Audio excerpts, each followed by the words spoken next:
I would recommend every educator take a seminar in human development, learning, and culture partway through their career. This course has enabled me to put to words some of the thoughts I had about how children learn. It has required me to reflect and evaluate some of the practices I have developed in my teaching. What I've learned in this course will help me when working with teachers when we are talking about programs and strategies that are best for students. For example, this course has made me reflect on the best use of rewards and punishments, extrinsic motivation, and to examine gender bias as our students grow from infancy to adulthood and beyond. Each class we studied a theory and some of the theorists that influenced those theories.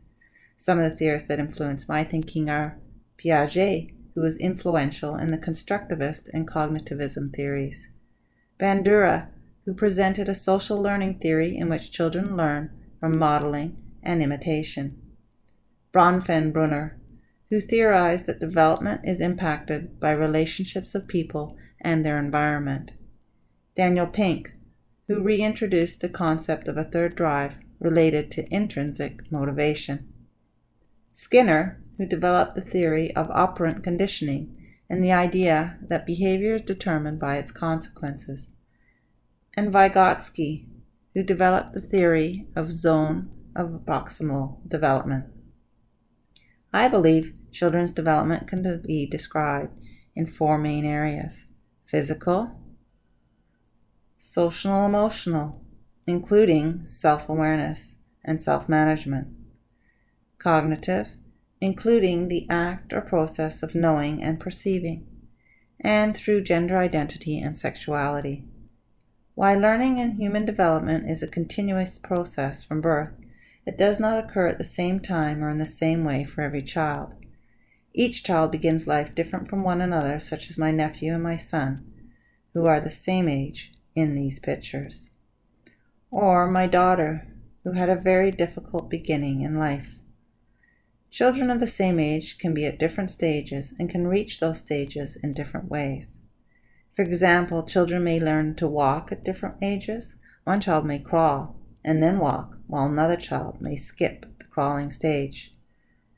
I believe human development is influenced by the relationships of people and their environment.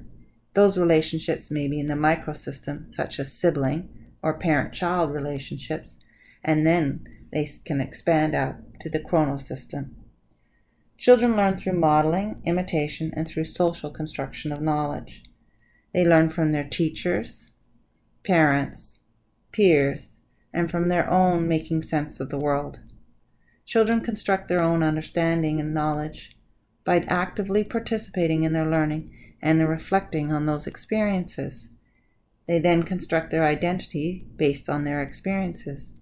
In the classroom, students can learn by becoming involved in authentic, real-world tasks and by reflecting on what they are learning.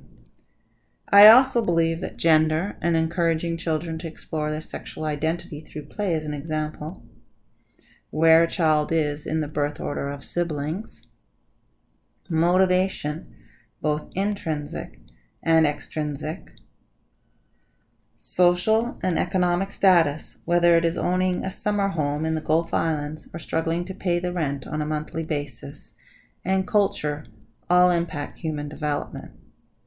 When a child is learning and developing, these factors have an impact on how they process information, and we as educators need to be sensitive to their needs.